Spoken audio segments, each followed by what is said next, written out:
Hello everyone, welcome to the next edition of the Rhythm Section Tulsa. Today I have one of my best friends and co-podcaster in a different podcast, Josh Wofford. It's me! Part of Virtual Roommates, our YouTube show / podcast. Soon to be a real podcast. And then we also have his lady friend, Jess. The Jess. Jess. I'm right here. Well, what is your last name? It doesn't matter. Okay, so today we're going to have a virtual roommates crossover event. Yeah, we'll do this and then we're going to do virtual roommates. Yeah, so anyway, Josh, Brooks. how have you been? I'm sort of sick. I got a bit of a stuffy throat. Other than that, I've just been chilling in the apartment. I got my cat. Yeah, She's right behind you. she hasn't run away from me. No, She usually did that at your house. She's positioned her... Well, there's nowhere to run in this apartment. True. She's positioned herself on the back of the couch and claimed that as her new resting spot. She enjoys chilling there now. She's sweet. I also put up the Guardians 2 poster and properly framed it. Oh, nice. Yeah, and then you got the Wizards. The Wizards. signed Wizards poster. Signed by Ralph Bakshi. Well, what's Wizards? Wizards is an animated movie by Ralph Bakshi about, like, Nazi propaganda and magic. Oh. It's basically Adventure Time after the Mushroom War when the magic was coming back before it turns into Adventure Time. With cybernetics and And guns. boobs. So light watch. Yeah, Yeah. Pretty light watch. pretty light one. And that movie is the reason I exist. It was her parents' first date movie. Oh, okay. When did it come out? Late 70s, early 80s? I don't know. The poster does not give a lot of information. 1977. It's all Oh, okay. wrong. Okay. And then your parents got busy right after. Mm-hmm. Although, Let's think about it vividly. let's think about this, shall we? I'd rather we not. Okay. So we got everybody's favorite Cherokee on my left and everybody's favorite witch on my right. Yay! Hell yeah. So, me and Josh went and saw Infinity War. Do you want to talk about Cinematic Universe now? Do we want to talk about the Marvel Cinematic Universe or Infinity War on this podcast or on Virtual Roommates? We can do it either way. We can do both. We can do both. Yeah, I saw it twice. How about I ask what you thought of it on this one, and then then you ask me what I thought of it on Alright. Virtual Roommates. I've seen Infinity War twice now. I went and saw it with my dad today because he has not seen it and wanted to. Oh, yeah. I very much like it. Even on the second watch? Yes. It reminds me of the fun joy of superheroes jumping around and hitting things. Uh-huh. And I like seeing people get surprised by stuff and cry. Yeah. There was I was. Well, I guess I shouldn't talk. We can about, talk. Well, I say we talk about the whole universe on Virtual Roommates, and we can talk about this one here. Okay. I would say, and dang, I'm gonna have to put a spoiler warning on this. Spoilers. Skip to time code. I'm not gonna do that. Okay. I'm just gonna. Spoilers. I'm just gonna say, for the sake of both my fans, there will be spoilers You've in got this. like 8. I do have 8. I think it might just be like people like you, people in my life. Weirdos? Yeah, weirdos. Yeah. So, I appreciated it, and I liked that it ended on a downer. Yeah. I still say it would have been funny if they didn't do a post-credit stinger. Yeah, Just to mess with people. yeah. There was as always, but they did break from their current tradition of having a mid-credit scene. Yeah. Usually the mid-credit scene now is more important than the post-credit scene. I listened to another podcast. It's a news podcast called Trends Like These. They brought up an interesting point that I really liked that you were talking about, like, when everybody dies in the movie, Uh-huh. you were saying, like, how it was weird that Peter Parker got to stay longer. Uh-huh. Some people theorize that he didn't actually he powderized just as fast as everybody, Uh-huh. but he knew it was happening because of his spidey sense. Knew that something was wrong with his body, but could not tell him what. So he felt like something was going to happen to him. I like that theory. I do too. Even though the real answer is it was dramatically poignant for Tony to have that happen. Yeah, But I like the idea of his spider sense was like, fuck, something's happening and we have no way to prevent this. Let's panic. Yeah, but at the same time, Drax disintegrated, Yeah. and then Star-Lord, who's basically part god, disintegrated And Mantis later. disintegrated way faster, and she's psychic. So my issue with that scene is that you would think if reality was being rewritten, it would all be rewritten at the same time. I mean, yes. There's so many things with Thanos. But it was it was a beautifully done scene, and apparently everything that Tom Holland was saying at that point was improvised. Improvised from Doctor Who. Huh? When David Tennant, a very popular Doctor Who, you know how Doctor Who changes actors? Yeah, yeah. And you know that like is the character dying and being reborn. He says, "I don't want to go." And that's like a really poignant line in Doctor Who fandom. Spider-Man says, "I don't want to go," when he's about to die, Jess. And it made me feel things for this small boy. Well, I didn't know it was. I think he might have been doing a little nod. Because he's a British boy. Yeah. Didn't he also say something like, "I'm really scared" or something like that? Well, yeah, that's the thing a human says. Well, I know, but he said more than just, "I don't want to go." So this okay, so we know that in-universe Stan Lee survives the half and half purge. How do we know that? He has to be in the next one. Because if he cameos in every movie. That's yeah, but assuming that he, the actual human being, doesn't die between now They'll and do then. something. Do you think Spider-Man's friend... How screwed up would that be if Stan Lee died in before between? the next one, and everyone's like, "Man, Thanos wiped him out in real world too." That's beautiful. That's gonna... I think he would appreciate the joke. Actually, if that happens, that's gonna be a lot like after Heath Ledger died. A lot of the idiots that worship the Joker blindly were like, "He's the last person the Joker killed!" It's like, no, you stupid idiots. No, it was a mix-up in his prescription medication. And not getting enough sleep. That did not help. And a lifestyle. In general. Mm-hmm. Do you think Peter Parker's friend survived the half and half? Maybe. I'm wondering if Aunt May survived. Sexy Aunt May? Sexy Aunt May. Who else? Who are some other secondary characters? Pepper. Yeah. Oh, fuck. Pepper. Do you think Hawkeye's fine? He's probably going to be some sort of surprise show up in Infinity War. I mean, what's Part he gonna do? Do you think Star-Lord's family's still around? His grandpa? His Earth grandpa? I think about Star-Lord's grandpa like every single Marvel Cinematic Universe movie. You talking about just the one at the hospital? Yes. I think about him every single Marvel movie. Why? Because, from his perspective, he's had this kid for 2 minutes, and then he ran out of the hospital and was gone forever. Oh, The child of his grandchild, his daughter just died in front of him. Yeah. And he's like, well, now at least I can take care of her boy. 2 minutes later, he's gone. Yeah, that's interesting. Yeah, Jess. Oh, yeah, Jess, you didn't. shit. Did you not think about Star-Lord's grandpa? You just made me think of something even worse. Who?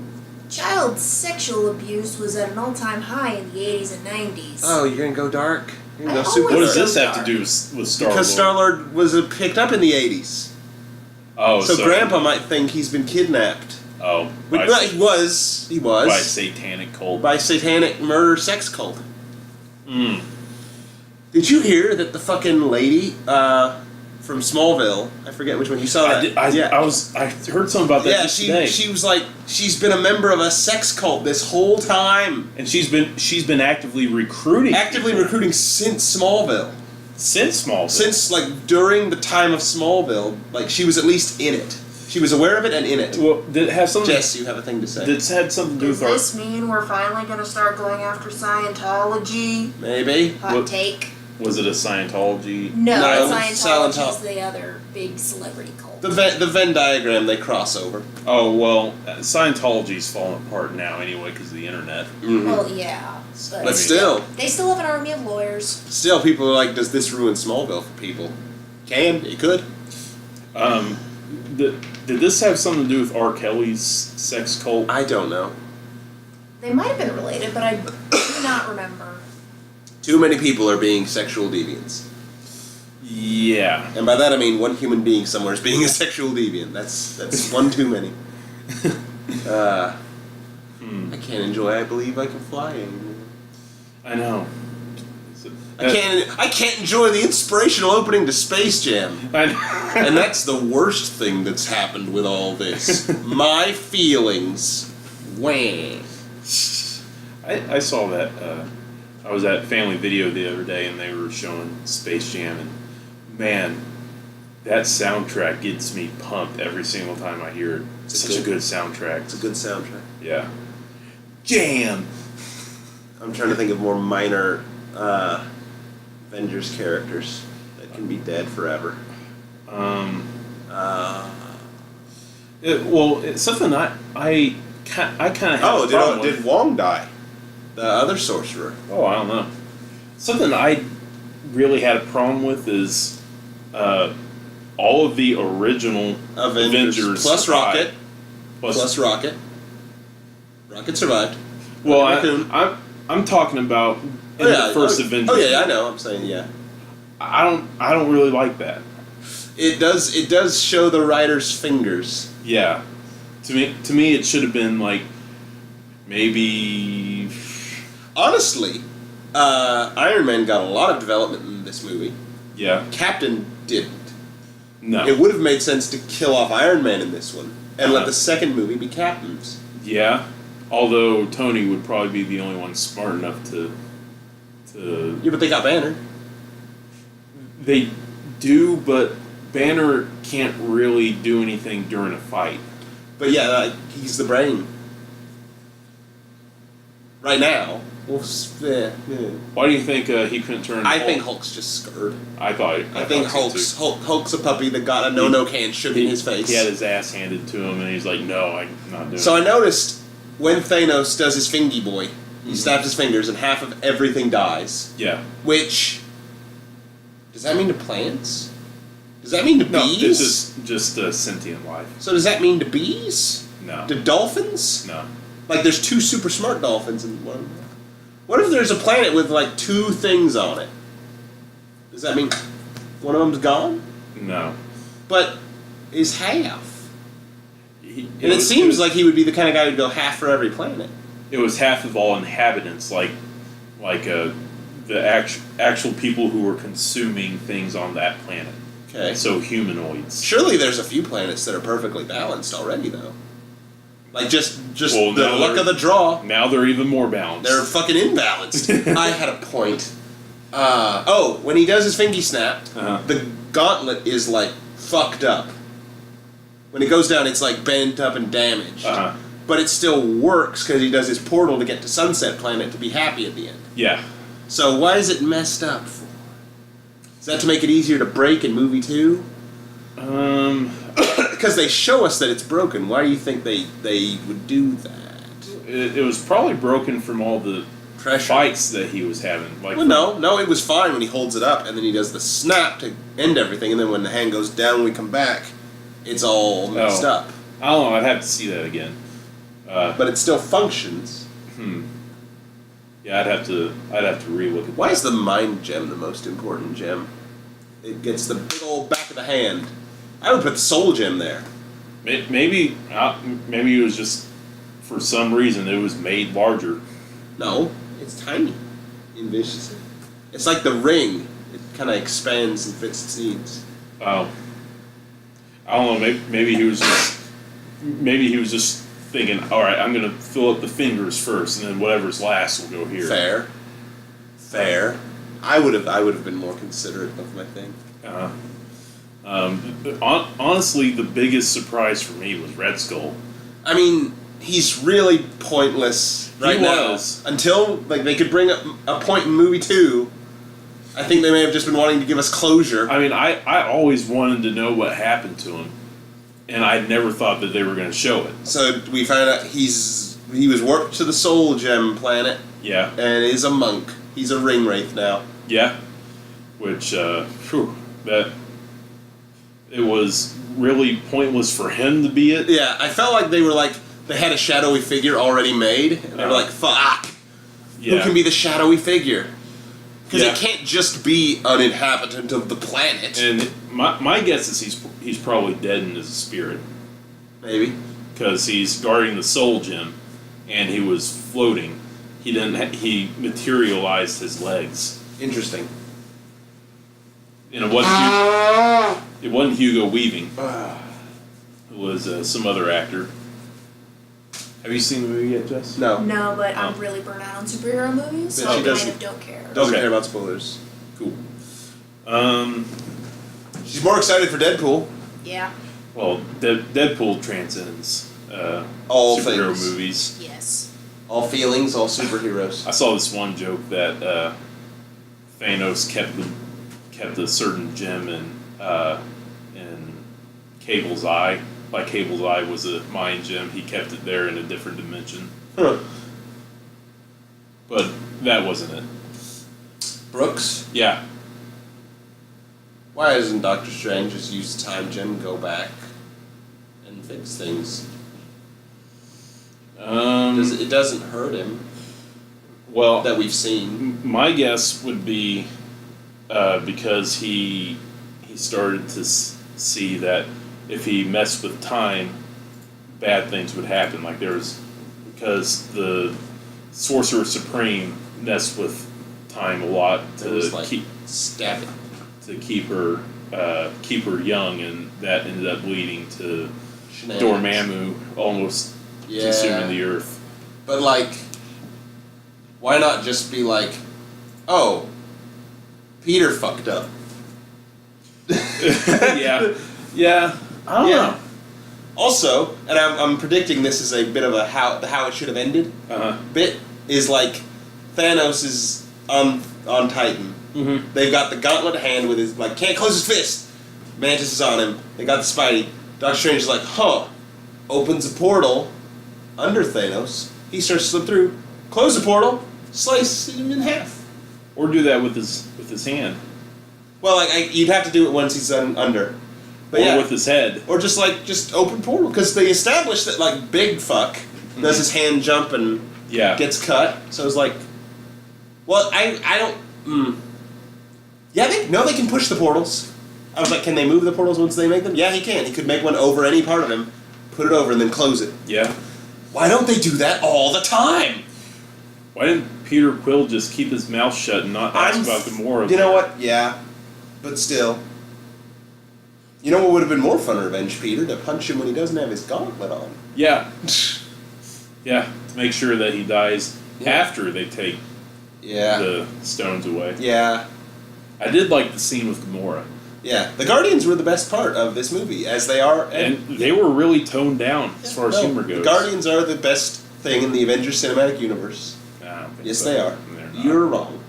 You're wrong. You're decidedly wrong. This is my podcast. You're wrong. Okay. I'll be wrong on yours. Yeah, fuck you. Yeah, Jess, that's the main reason I would say you need to see this, because it's basically Guardians 2.5. Well, I enjoy the Guardians movies more than the straight Avengers movies, and Guardians 2 made me cry, so... And this one actually gives emotional depth to Gamora as a character. Oh, Jess, can I actually give you a Guardians spoiler to see how you'll feel about it? Lay it on me. We finally get to see, and James Gunn was involved, so I assume he approved. We got to see Peter and Gamora smooch. Dope. It was a good moment. Felt earned. Yeah, that usually takes less than a movie for something like that. And I appreciate that effort because it establishes them as friends. And it didn't even feel like I love you, I'm gonna kiss you because of romance. It was more like we could die. Yeah. Because it's after she basically asks Peter to kill her if Thanos takes her. Can I talk about how much I hate Pepper Potts? Yes. Oh my, she is the most annoying person ever. Because it's always about her. She was good at first. She's become a bit of a... You know what Flanderization is, Brooks? No. Jess! Yes. You're the trope queen. I am. Explain Flanderization to Brooks. Okay, basically it's when, usually over the course of a TV series, but it does happen in movies that run long enough, a character starts out as having just a bunch of average traits, and over the course of the series, slowly, their worst traits become more exaggerated until that is the entire character. Example. Named for Ned Flanders from The Simpsons, who originally started out as a religious fundamentalist who had some temper and anger issues that he had long been working on, and that's where his diddly thing came from. That was his tick. Whenever he was getting angry, he'd say that instead of swearing. And he actually got some growth and development. He was seen as basically the moral foil to Homer. However, over the course of the series, he started just becoming a Flanderized version, where he was just diddly this, diddly that, good Christian, I'm perfect. And no one likes him anymore.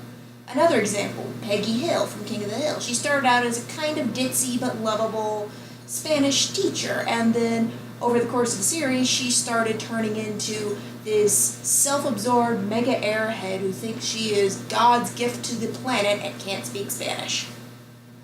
I never thought of Peggy Hill like that. But you could see that. You've seen that kind of character happen. Yeah.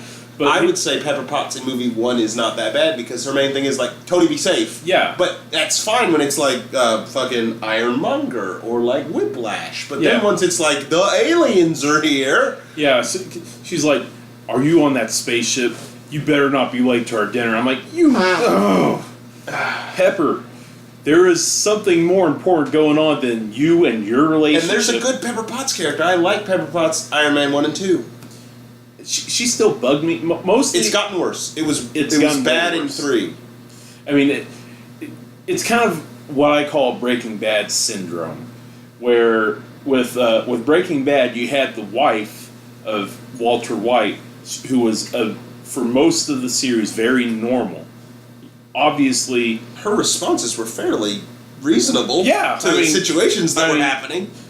Everything was reasonable, but you hated her because you wanted to see Walter White. I liked her. You wanted to see Walter White keep doing the drug business, and she wanted him to stop. That's what you liked. I liked her because she increased the tension. I like seeing Walter White get out of situations where it's like, fuck, his family's gonna find out. But then I think most people do not like her character.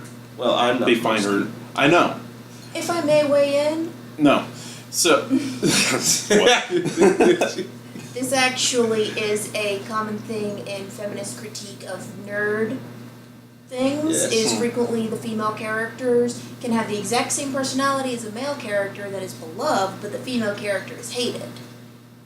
Well, that's not what it's one of those things I'm talking about. There's quite a good. You're right. But there are a lot of great female characters coming up in these Marvel movies, slowly but surely. And I do think that Pepper Potts has been losing interest as a character.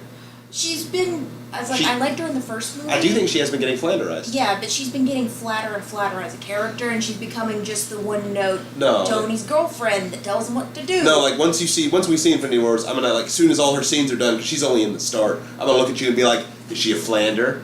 And you're probably gonna be fucking pissed off at her. Yeah, probably. Especially in a movie where you have Gamora, Black Panther's elite guards, and his sister. Yeah. Competent women characters. I mean, here's what I don't like about superhero girlfriends in movies. They always are begging the superhero to quit being a superhero to be safe. And it's like, no, the reason why I came to see this movie is to see Tony Stark be Iron Man. Not to see him be a stay-at-home husband for you. Or when the whole objective is like, gotta hide it from my lady because there's no way she could understand.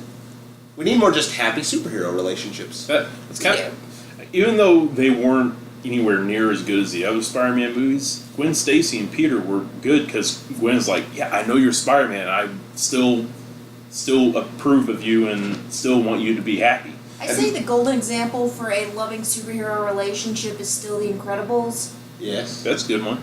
Can it work if both the characters... Can you think of a good example where both characters aren't supers? Where both characters are? Aren't supers, where one is a super, one is not. Frozone, obviously. Yeah. Well, we don't have it confirmed if his wife is a super, but I don't think that she is because she would have been in the bonus content of my Incredibles DVD, and she's not. There's no one there who could map chronologically. You both said Frozone. Well, I mean, he's the only other super that we know the family dynamics in general, movies, media, of anything involving superheroes. Can you think of an example of a relationship between a superhero and a non-superhero that works? Well, I said Spider-Man and Gwen Stacy. Okay. Spider-Man and Mary Jane. Spider-Man, just basically Spider-Man. So far, But let me think. Superman and Lois. Yeah. But also that's Superman. Yeah. She doesn't have to worry about him that much. Yeah, true. Let me think. Deadpool. Oh, yeah. Yeah. Good old Deadpool. Good old Poolio. I don't like the design of Domino. Yeah. Just because I like her with her one eye dot. Yeah. I like her face paint. The face paint for Domino in this movie is really. I haven't seen any with the face subject. paint. I've just seen her as, she's just like, looks, normal. There's a scene where she has a little bit of eye paint, but it's not much at all. I'm excited to see the normal guy. Yeah, that'd be cool. I wonder if they'll have him like actually win or save the day somehow. Are you interested at all in New Mutants? As usual, Brooks, I'm interested enough that I'll probably see it when it comes out, but I will consume no news or be like grinding the rumor mill. I don't look into things before. Yeah. You usually are the one who comes to me and is like, I know everything about the movie, Josh. Do you want to know the spoilers? But I kind of like that it's going to be a horror movie. Yes. Is Venom in the Marvel Cinematic Universe? The theory, the rumor is that in the movie, the Life Foundation, the one that Eddie Brock is investigating, there's going to be a school tour of the Life Foundation, and supposedly Tom Holland is going to be in the class field trip. So that's confirming that it's in the same universe. It would be, yeah. Do the Osborns exist in the Marvel Cinematic Universe? I would think so. We haven't seen any indication they're there. This is a new order timeline Spider-Man. I mean, I would imagine that they're in it. But he kind of is freaked out by Vulture, which implies Vulture's his first even remotely powerful enemy. That he as Spider-Man has fought thus far. But also, in the comics, Green Goblin was like issue 15 or 16, and Vulture was like episode 3. So, look at this cat. Look at this cat. Have you seen a more perfect animal? My cat. She is beauty. She is grace. She will boop you in the face. She's pretty. She's great. She will boop you in the face. Yes, those were the last words I said. That'll be the name of this podcast episode. Yeah. She's a snowshoe Siamese if everyone wants to look at what she looks like on the Google. Yeah, she's real pretty. Yeah. She's always like me. Small. She's always like me. She's been less afraid of me than anyone else in her life. That's because you're a cat person. Yeah. We're probably going to get a dog in a couple weeks. Oh, really? What kind? I don't know. Some kind of puppy. Let me know if anyone you know has puppies, like small dogs they're trying to get rid of. Not Chihuahuas or Dachshunds. Actually, I do. Do? Maltese. They're fairly small and they've got really long hair. Let me see if I can find a picture. Who's, like Maltese puppies? Not a puppy. It's really... I'm not a big small dog person, but we this can't have an animal cute. more than 25 pounds. Oh, this is way less than 25 pounds. Gosh, they look like that. That's adorable. It's a Maltese mutt. So it's Mutts not... are good? Yeah. Mutts are great. Who is the person? It's a friend of Brit's. They're dog sitting. They're dog sitting and trying to flip this dog? They're dog sitting, and the person that's... This dog fell off the back of the truck. Let me see. That's how I got I'll my text first him real dog. quick. Yeah, no. Do you want me to text? Yeah, text sure. Brit? Just ask. No shame, no problems. Let's get this dog live on the podcast. Brooks, you're interviewing me. Yes. Do you have any other questions outside of the Marvel Cinematic Universe? Yeah, I always ask 3 questions to everyone. And the first one is, what did you think of Infinity War? Usually it's musicians, so I have to try Ask me the musician question. Okay, what's the craziest thing you've ever seen while playing music? The wall in front of me. Because I've only played music like a few times in front of a wall. Okay. So by that logic... What's the craziest thing you've ever seen like at a movie theater? Like something somebody did or... At a movie theater? Or a comic book convention. Is that what I am? I'm a movie guy? Or a comic book convention. It's the craziest, like, nerdy thing I've seen. Do we want to go into all the shit we've seen at TNT, though? Just pick one. We could go multiples. Like, if we want to go... I want to pick multiple. Yeah, we've got talk about whatever you want. Alright, I've seen... I've been this close, like where you are. I can reach my hand out and touch... 3 feet. Touch Brooks. I'm touching him right now. Ow, ow, How? I've been this close to Stan Lee before. Uh-huh. And he just walked by me like it weren't no thing. I Yeah. could have touched him. Didn't, because that'd be rude. Yeah. Saw him pose with a pretty girl for a picture. Mm-hmm. Like you do. I've seen Homestucks.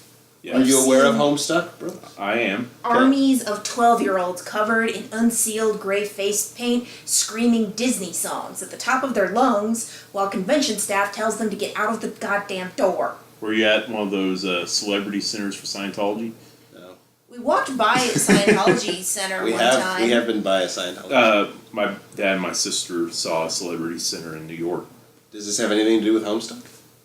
No, it has something to do with Scientology, which we were just now talking about. Yes. The Homestuck fans get really obnoxious at cons, and they're always there. It's weird. Yeah. Homestuck is like a thing that many people were in high school, Uh-huh. and the original generation of Homestuckers are now our age, Yeah. Older. but they're still like freshly occurring high school fans every fucking year. Huh. Yeah, and, And like, they'll like create roadblocks in the con floor, like where you're walking, or they will just fucking lay down on the floor, like in a pile. Why? I don't know! Because they want to rub on each other, because they want to grind, I guess. they're basically a bunch of horny 15-year-olds, and the thing is the community for this area is actually run by this girl I went to high school with that I'm still friends with. Who's so tired. She is always tired. I don't know how she deals with them all the time, but she's basically the only person in all of Oklahoma that can wrangle all of these prepubescent, squeaky gray kids. Oh, I think I would be very weary of somebody that gets turned on by a pile of bodies. Well, That's yeah. Homestuck. that being said, even though it's full garbage, we are buying the, he started releasing it in physical form, and we've been buying all of them. Okay. Second question. Okay. Or do you No, have I'm anything good. to add? All right. Second. I'll bring up crazier things if I think of them. Second question. What was the first album you ever bought with your own money? Oh, I'm not big on music, everybody. I like songs and I like a lot of the classics, but I can't be like, and that's such, I don't know band members' names. Do you want me to answer this one? Well, Yes, you start. You can start while I think, because I can't remember what mine The was. first actual album I bought with my own money was the box set collector's edition of Garth Brooks' Scarecrow album. Ooh, Garth Brooks. I would not have imagined you were buying Garth Brooks. I was actually really big into country in the late 90s into the early 2000s before I developed my own music taste because that's what my parents listened to all the time. And so I really love Garth Brooks a lot, and I'm really not a fan of his anymore. He's fallen off. Yeah, he's really fallen off, and I feel like if he ended with Scarecrow, it would have been perfectly fine.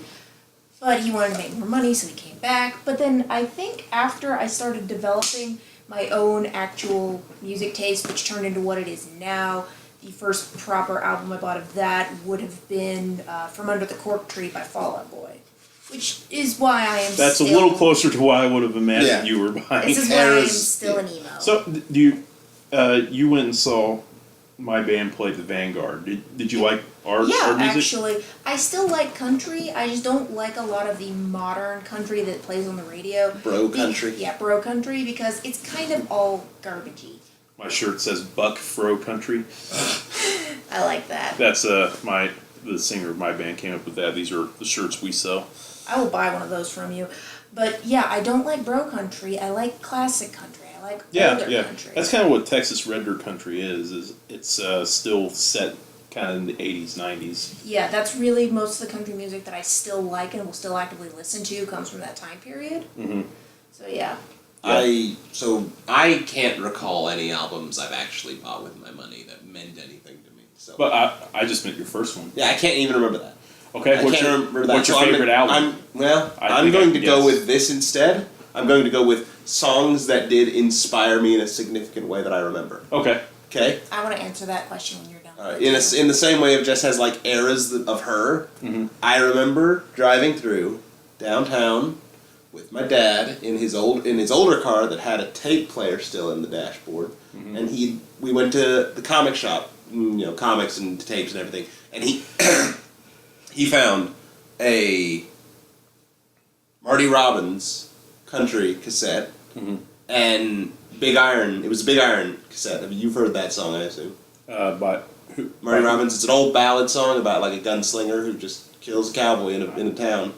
I might It's have. like really old fashioned. It's just a song. It's just simple songs, ballads. And I'd never heard ballad as a word before. And he was like, "Oh, it's a ballad." And it's like, "What's that?" It's like a story song. And he played me that, and it was like a moment of just like not necessarily like music's great. It was more like you can tell stories with music. Yeah. That was probably the most like realization moment. And then like I guess my favorite album I'll go with from childhood was Beatles' Yellow Submarine. Yeah, that's a good one. That's a good one. I like that one. It's kind of a greatest hits. Yeah, and I got because I saw the movie and I was like, these songs are really good on their own.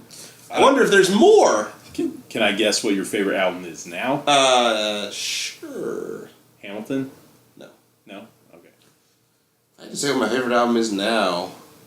It's one of my proudest moments was getting you into Hamilton. I mean, I love Hamilton. Fuck. If Tracy has an interesting barometer that I don't think she thinks about when people say favorite thing. If you say something's your favorite, she'll like tackle you and be like, "So, if you was stranded on a desert island, you'd watch that forever." Which has a certain standard of like. So if you saw Hitler walking down the street, I interpret it as like. I listened to another podcast called Girl in Space, and there's sort of a joke in there where she's stranded on a space station, and the only movie she has is Jurassic Park. Uh-huh. And she's never been to Earth. Like, she was born on the station, so that is, as far as she knows, the only movie that exists. Mm-hmm. And she just watches it whenever she needs to, and that's, like, how she's defined part of her culture. Like, she absentmindedly quotes it throughout things, and it's just like the Raptors, and to things when they happen. So I would say, for me to pick something that I'd be on, trapped in an area with, I'd go with Black Parade.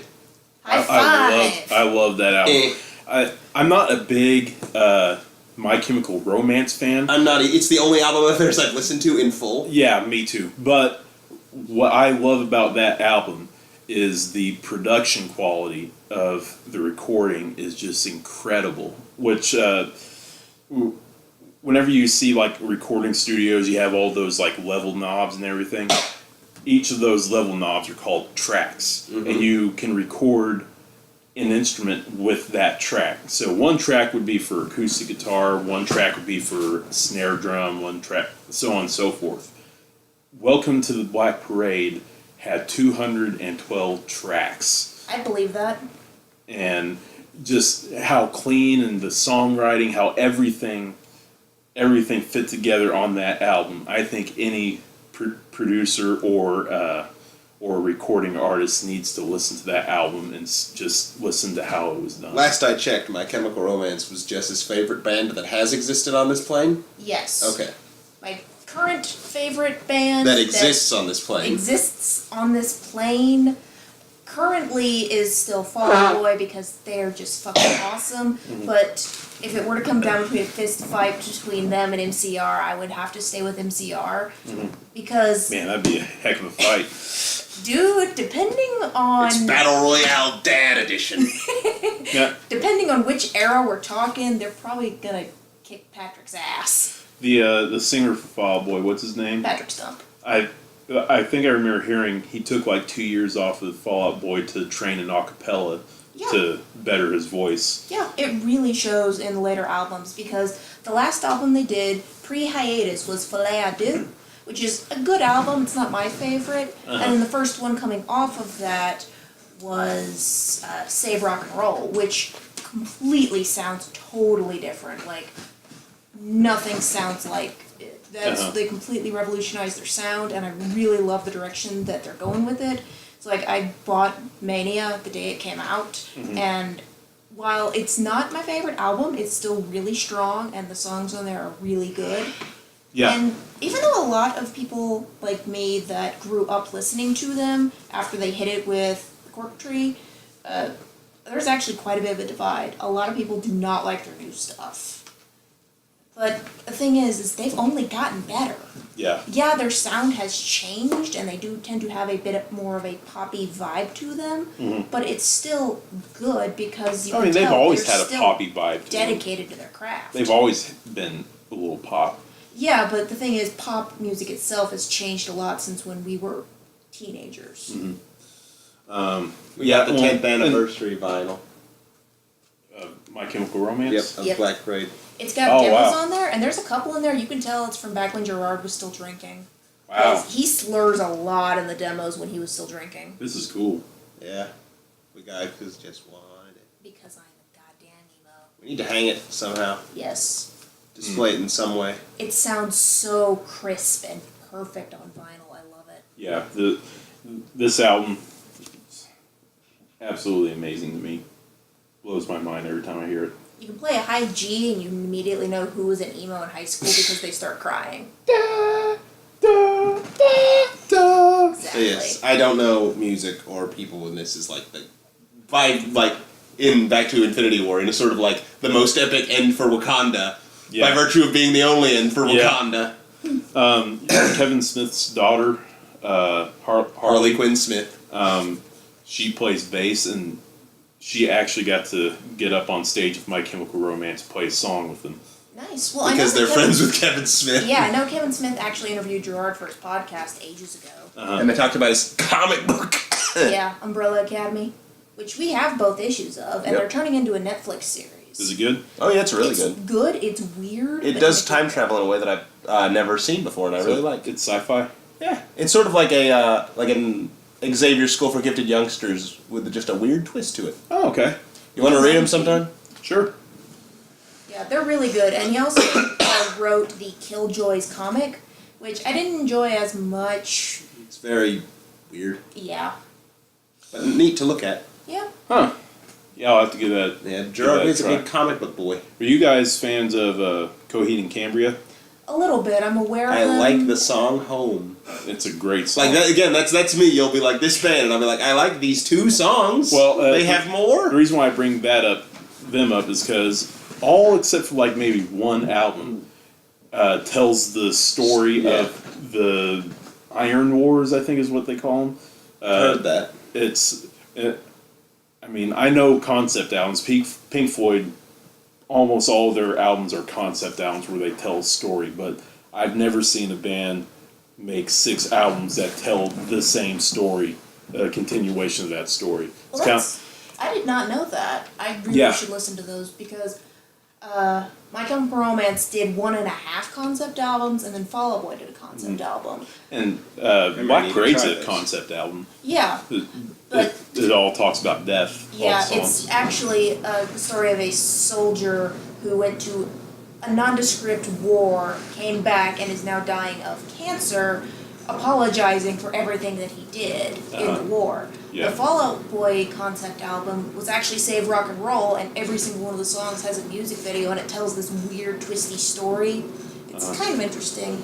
The other one was their first 2 albums, My Chemical Romance's Bullets and 3 Cheers, actually tell the story of a man and a woman. The woman is turned into a vampire, and the man makes a pact with a demon to turn her back into a human in exchange for the souls of 1,000 evil men. And it ends where he's killed 999 evil men, and he then kills himself as the final evil man to bring her back to humanity. The part of the reason why I brought up the Coheed and Cambria is they've turned their albums into graphic novels too.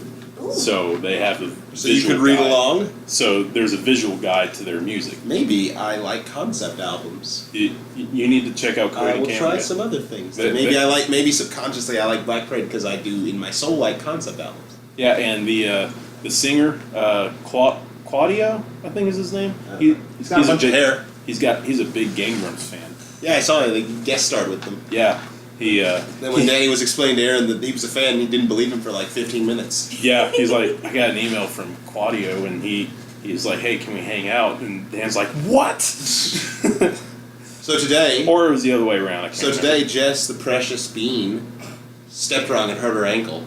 That's not entirely what happened. So she, Sounds like it was an action movie. She was sitting in the corner. And we were like, Jess, we're going to record the podcast. You don't have to get involved. We know you're hurting. And then Brooks mentioned music and punk and emo stuff, and Jess has been just rambling, like a beautiful, beautiful ramble. You've talked more than Josh has. Yeah, I love you. I'm pointing this out as like a fun thing. That's good. It's a good. Had to thing. get you started on music, and then you won't stop. That's exactly how you get Can't me stop, out of my won't stop. depressive funks, is you get me talking about something I like.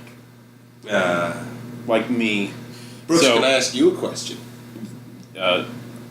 How's your concept album you told me about going? Your Jane I have like 2 songs left to write about it, and then we'd just have to record it. Is your band going to record it with you? Or you? Not the country band. I It'd don't be- know, they could be nerds. It would be a different set of musicians. Do you have people that you've commissioned, or like, are you getting? I folks? wrote it with People with in a life? friend of mine. He's the bass player for the band The Classless, and he's actually a better guitar player than he is a bass player. But What genre is it going to be in? Do you know? I was wanting it to be kind of progressive rock. Never Maybe sound a little bit like I don't know, I'm trying to think of what it maybe kind of in the vein of like a less technical Dream Theater. Okay. It's kind of weird, kind of a classic rock Led Zeppelin type of concept album. But it was going to be about, it's just the story of Jane Eyre. Brooks' favorite book. It's my favorite novel of all time, Jane Eyre. And That's so, really cool. and if you read it, it's almost like 5 different stories. There's a horror element in it. There's a mystery element. There's a romance element. There's drama, and Child death. There's a lot of content in that book, and I was like, this could be an entire album. Well, I'm not going to make any promises on behalf of anybody, but I know a female vocalist. Okay. Get your information, see if she's Yeah, interested. that would be great, especially since it's Jane Eyre. It would not really sound as good me singing about my love for the headmaster of the house. I mean, I'd pay to listen to that, but What are you gonna call it? Do you have a title, or are you just gonna just straight up Jane Eyre the concept album? There's what's the guy's name? The Simply Jane. trying to remember. I'm gonna look up what the guy's name is. The leader, or not the leader, but the owner of the estate that Jane Eyre goes to work at. Okay. Let me try to find it. Lowood. No, well that wouldn't be Thornfield. I'd probably call it Thornfield. That's not bad. Thornfield is the I could rave to Thornfield. yeah. So that's the second question Brooks asks. Thornfield is the name of the estate, and then Mr. Rochester was the owner of the estate. Okay. So, and that's actually kind of a cool band name too, Thornfield. But yeah, I'm like 2 songs shy of completing the story. Awesome. I'm proud of you. Well, thank you. Always proud of you. So that's the second question you normally ask people. When did you start playing music? So when did I start writing? Would you say? Because I like to consider Yeah, but I this. mean, you When did I start? I know you're Always. working on instruments. I mean, I learned to play the Steven Universe theme song and The Entertainer On the piano. but that's more just like, that's literally me going, boop, nope, boop, boop, nope, boop, boop, boop, boop, nope. But it's still important. I'm not when did you committing it. start I haven't committed any of it to memory and probably could not do it now in front of you. No, the question I usually ask was what was your first instrument? What's my first instrument? Piano. It's gonna be piano. I like the piano. That synthesizer that Rick gave you. Yeah. Tracy fixed it. Did she? Both speakers work. Nice. Yeah, so I need to start practicing that. I know everyone says I'm gonna start. I need to do bleh. And you. Jess. actually, it's the toy piano that's behind Josh. I would say though your more accomplished instrument would probably be your voice. I'm You're a singer? Yeah, but I am really out of practice. It's been a long time since I did any level of singing, but I took choir for a while when I was in school, and I was pretty good, but I kind of stopped after I got burnt out, and I had a bad, awful year with the worst teacher imaginable. Yeah. Mr. Rooster, if you're listening to this, you can go fuck yourself. Man, Yeah. Mr. Rooster's listening to this. That's awesome. just It cost means, it means I have a fan that I don't know. Not anymore, you don't. That's not Dang it, Jess. That's not his real name. It's a friggin' it's like a penny dish. Leave a fan, take a fan. Oh, okay. Don't worry, that's not his real name. I But- don't remember his real name. That was just what I called him. Uh-huh. But Jess can still explain some level of musical theory and like vocal mechanics to me. And I can also break down the eternal rivalry between soprano and alto. When we watch Coco, I'm like, Jess, this kid is now singing and projecting into an arena-sized thing. He's never sang before. Is he going to tear his vocal cords to pieces? And Jess goes, yes. He's going to tear his vocal cords to pieces. It's going to take years to fully recover, and he probably will never sound the same if he tries to sing again. Did he not have a microphone? No. No. There's a bit where he's like, have you seen Coco? I've seen parts of it. There's a bit where he's like playing at the big fancy guy's party, and he just like gets everyone's attention.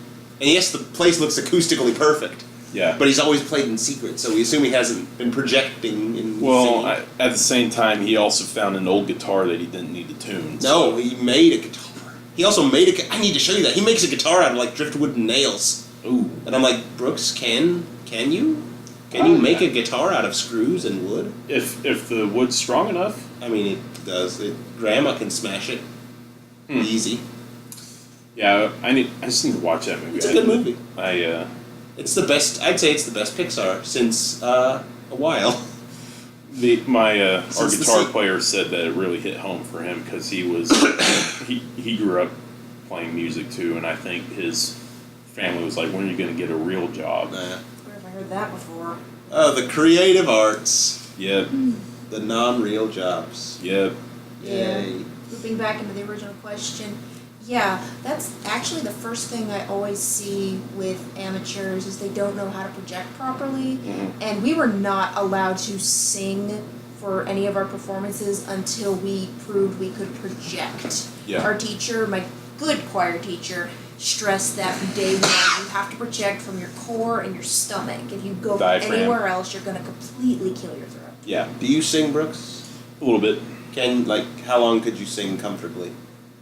What do you mean? How? Like if someone was like, hey, sing the whole of this album or something, or do a cover of this, just go on stage and sing, how long do you think you could sing for?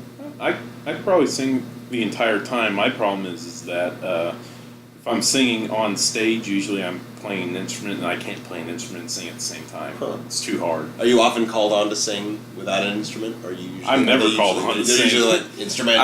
I might. Did you train to sing? I did train to sing back in either my early college days or late high school days. But every so often I will sing back up on stage. Like usually our guitar player gets a chance to sing Tulsa Time, and Bryce will walk off stage, take a break, and then I'll go up and sing back up during the chorus. You actively practice your voice and keep it, or just like... I'll sing in the car, and I do have the ability to tell when I'm off in my pitch, and I think I have proper mechanics when I sing. I sing for my gut, and so my voice can go a lot longer. I can sing a lot harder and a lot longer than Most. most. Than your average fuck. But there's like this hump that I've never been able to get over in playing an instrument and singing at the same time. From what I understand, that's fairly common with a lot of lead singers that don't do instruments. Uh-huh. It's just because they can't. Yeah, and part of it is I'm when it comes to my voice and lyrics, I am very shy about it. Oh yeah, so am I. I like whenever I write a song, someone's like, "Hey, show it to me." I almost just freeze and panic. I can show them the music, like play guitar, but when it comes time to sing, I'm like, hang on, just saying, no, that's not what I write down. I just end up panicking. I wonder if that's because, like, average people might be more quick to criticize singing because everyone thinks they can do it easier. Mm-hmm. And actually using a musical instrument seems to be more mystical and skill-based, whereas, like, if you mess up a little bit on a guitar, you're still, like, miles ahead of someone who knows nothing about guitar. Uh-huh.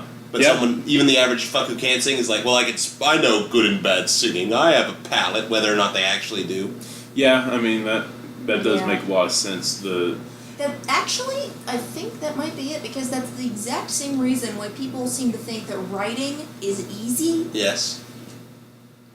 Yeah, Because you can spot it when it's awful, But when it's good, you don't notice. and when there's like a nuanced reason it's maybe not good, or problematically coding things bad, you don't notice. Oh, and something I notice, what's really funny is when people come and give us compliments, I can tell who's a musician, who's not. How does a musician compliment you? A regular fan will go up to the singers and the fiddle player and the lead guitar player and say how good they are, because it's real easy to pick out. Yeah, because they're And louder. then the real musicians will go compliment them, but then they'll come over and say, "Man, Brooks, you were right in the pocket." So what you're saying is real musicians like you. So what you're saying is anyone who compliments Brooks is a real musician. No, what I'm saying is that They can spot a bassist. what I'm saying is the layman does not listen to the bass line, especially in country. I have noticed a trend of average fuckos not appreciating bassists. Yeah, I always joke that that the only people that know the names of bass players are other bass players. Brooks. I'm sorry, Jess, you opened your mouth. Oh, actually, I was gonna say something, I completely forgot what it was when you blew your nose. It's alright. Nah, it's cool.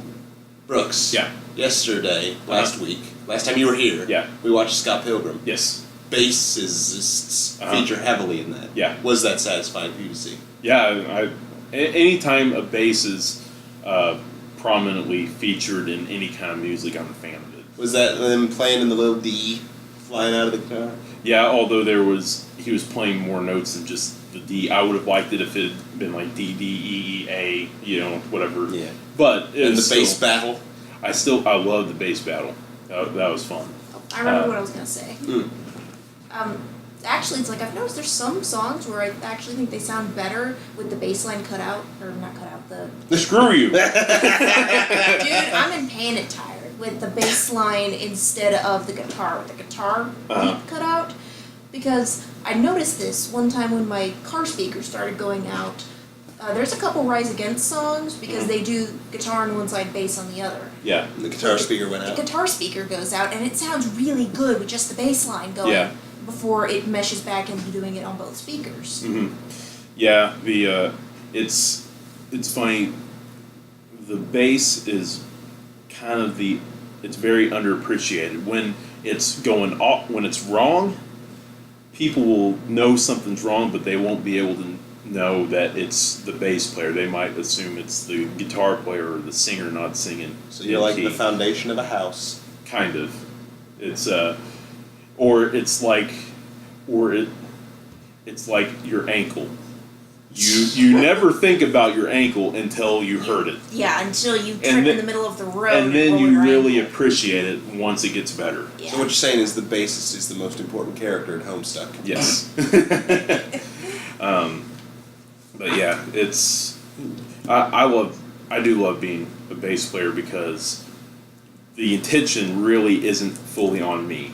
Sometimes I'll have a solo, or I might do something that people might perk their ears up, but then I can go right back into being kind of obscure. And that way, if I screw up, only me and the other guys in the band know that I screwed up. Yeah. Well, I think you're pretty talented as a bass player. Well, thank you. Thank you. It's like I don't know a lot about music, but I know enough to know when the things are working together as a whole, and I know the importance of unique pieces. You're my only artistic friend that is currently living. I thought you said autistic for a second. Artistic friend. You might be. I am autistic. I know. I'm saying you might be though. I don't know. But you're my only artistic friend that is quote unquote living his dream right now. Yeah. Even though I know you're not literally at your dream stage. Yeah. You're closer than most people get. Yeah. And you should be proud of that. Well, thank you. I appreciate that. This is Brooks' podcast, all about Brooks. And a lot of that, I have to thank our singer for, Bryce. He's the hardest worker that I know in the music business. He's always making calls, always booking shows. Most musicians are very lazy, and he's not. Is he also the manager? He's acting like a manager. He has always been his own self-promoter. Yeah. Well, I guess he's good. He must care about his product. Knocking at it? I don't know. Okay. I didn't know if we were being too loud. They thump around randomly. Okay, I didn't know. So I don't like. They might be. We're at Josh's apartment. I didn't know if Like they they're were thumping upstairs, but they've got kids and they tend to run around. Okay, I didn't know if it was like those old school cartoons where they have a broomstick pounding on They the floor. might be, but they aren't like. They haven't come down any of the times Yeah, I'm we're saying. yelling at each other during D&D. I doubt they're going to come Yeah, down now. we've gotten louder, Okay. and it is a weekend. It is a Sunday, so this is like the time we would be playing D&D on any other time. Mm-hmm. Not to mention, these ceilings and the walls are actually thicker than my old apartment, so we Yeah. don't hear our neighbors as much, just when they're like stomping or banging things into the wall. But when they're like kids do run around, I can hear like movement through the house. So if they are moving fast, you know, Okay, it was just this scaring me. is neighbor I reviewing. didn't want a the podcast. shotgun shell to come smashing through the This is ground. the neighbor review Shot! podcast. I would ruin the deposit something awful. Yeah, but it wouldn't be our fault. I don't go to the Home Depot. I go to the apartment depot. It's just a bunch of people in an empty room standing around going, "We don't gotta fix shit." We love you, Mitch Hedberg. We hope you come back to comedy very soon. Yeah. Where has he been? He hasn't done anything in years. Hey, Brooks, what's your opinion on drummers? Drummers? Yeah. They're assholes. No. What's the stereotype of drummers? Um. How do lame people feel about drummers, and then how should we feel about drummers? How do layman people feel about Yeah. drummers? Girls love drummers. Jess? I do love drummers, but not for that reason, because Well- I actually have always been able to pick out the drum line, and I really appreciate the artistry But- that goes into it, because I could not do that. I have never tried to, In and I don't think I would be good A- at a it. lot of I times- appreciate in your high school to college experience, though, surrounded by girls, do girls like drummers? Generally, yes, but a lot of them it's just in a vague, groupie sense. Okay. And I'm not so blinded by my appreciation of a good drum line to like asshole drummers. Like they want to sex the drummer? Yeah. Why Have would you never Well, heard here- of save a drum, bang a drummer? No, I've never heard that. I would assume you'd want to go for like the singer or the guitarist in a conquest sort of way. Usually, yes, but the very next in line, or sometimes at the front of the line, is the drummer. Why? Because Are they because most of the time, do you have to have for a the big, ladies, do you have they, to have a big old dickus to be a drummer? No, what it is, usually the drummers are the most energetic, because you have to be, because you're using your whole body to play. Yeah, And that's why I especially could not If you do watch, That's why Judge keeps sandwiches in his drums when he plays with the Archies. I don't know if you guys remember at the Vanguard when you came to see us play, but our drummer that day, his name's Jason, he is absolutely energetic, twirling I the was sticks pretty and locked everything. onto you, but yes. And I was too, but I do remember he was twirling sticks around. yeah, he did a Yeah. few twirls, He, tosses. Everywhere you go, there's going to be a girl there that likes the drummer. I have yet to be at a place where they're like, "Oh my God, I love you. You're the bassist." That just doesn't really happen. Usually, it's singer, guitar player, fiddle player, or drummer. So Does this mean that Gene Simmons was the one who broke the stereotype? Gene Simmons is he's also Well- a singer. True. and he's got the tone. Very Yeah. true. I mean, if you're big enough, you can get girls no matter what. They've I also can got only hope so. they've also got a big sense of character kiss, which Oh, I feel yeah. like adds detail to everybody. Believe you know? me, I know. I Yeah. Yeah, my They're the mom- one thing I know mild things about. I'm Yeah. just being goofy. It's just because my mom was in the Kiss Army. I'm just like at the kids' table of music going, like, I know something about Kiss, and then you just drop the fucking volumes of Dark Souls lore. I do like the fact that I don't have to deal with a lot of weirdos after the show. However, you don't seem like you'd be very receptive. Like you'd be annoyed by constant flirtation. yeah, but you would, Brooks. but You'd complain about it and it'd be hilarious. The only We'd be thing- sitting around with our dude bro friends and you'd be like, all these girls just want to take me back to the hotels and have sex with me all night. My friends from work would just be clutching their heads while looking at you. You mean that thing you do? the guys, What? the What? guys in the band say, What? the guys in the band say that I'm like Charlie Day in Horrible Bosses. I'm the only one that would be upset at getting sexually harassed at work like that. I don't want to bang groupies, Jess. What are you implying? But even though I do like kind of after the show's done, just going to sit at the bar, not being bothered. Yeah. I don't like whenever Bryce says, "All right, we're going to let our bass player have a solo," and seeing people leave. Oh. And it's happened. They're like, What? "All right." That's so fucking obnoxious. It's like people will clear the dance floor, people will leave. I'm like, all right, Bryce, I guess we should just stop playing bass solos. Just come up and be just like, this one is called "Fuck You." Die. Yeah. Yeah. This goes out to the guy screaming from the balcony. It's called "We Hate You." Please die. That's just rude, though. Yeah. Like, if you paid to get into a club to see a band, then don't just fucking walk out because the bassist is playing. Usually they don't pay to go in. Oh. It's usually no cover. Oh. It, That's still rude. Well, it is. It's just I can, if we're really in the zone, people are enjoying it. I just see kind of the interest fade, as if the color in the room is changing from blue to black, and I just can see that nobody cares that I'm getting the bass solo. Well, now next time we see you and they do the bass solo, I'm gonna have to walk out. Yeah, on I you. know. Which I'm gonna lead the charge. Speaking of shows, we are playing at Kane's Ballroom again. Awesome. When? June 8th. June. You 8th. guys are invited. Like invited where we won't have to pay? I don't have that power. Oh, that's not what invited means. So by that logic, we're as invited as anyone else is. Well, it'd be like. Can we come back and meet the band? It'd be like me inviting you to a movie where you'd have to pay to go see the movie. I miss. I know. We're gonna go see the Redneck Boys at Cane's in June as well. Yeah, that's Redneck gonna Boys. be. There's a podcast, another podcast. This is a podcast sponsored by other podcasts called the Well Read Podcast. Uh-huh. It's these three liberal rednecks, really intelligent, fun guys to listen to. Uh-huh. Comedians. We're going to see some stand-up comedy in Cane's. Okay, cool. Yeah. You're invited. It's $50. Is it? Yeah, Oh, wow. but you get to meet them afterwards. Like it's $25. You can do $50 if you want to meet them Which we did because I want them to sign my book. and smooch us. I don't know. I think I need to save my money for a show where I know the people. That's responsible. Yeah. But you guys are fans. If it were Game Grumps, I would pay $50 to go meet Game Grumps.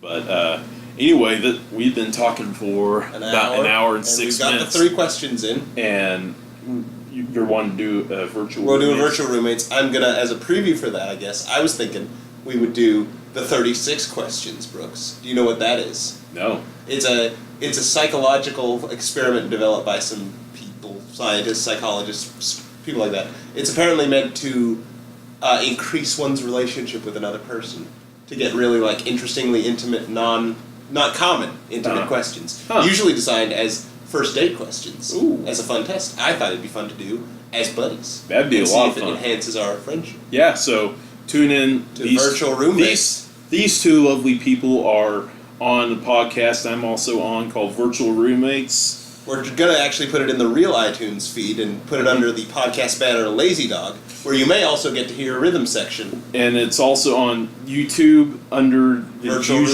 the username Virtual Roommates. Virtual Roommates. Might be changed to Virtual Roommates Trash Can. I suspect you won't find that many virtual roommates. Yeah, and so usually the video has like a drawing Of me and you. of just as cartoon Just characters. noodly people.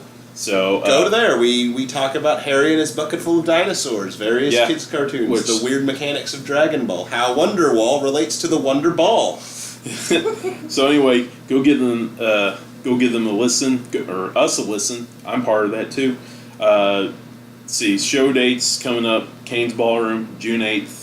Be sure to be there. We're not usually in Tulsa a lot, so if you want to come check us out, that would be the best opportunity to do that. Anyway, this was...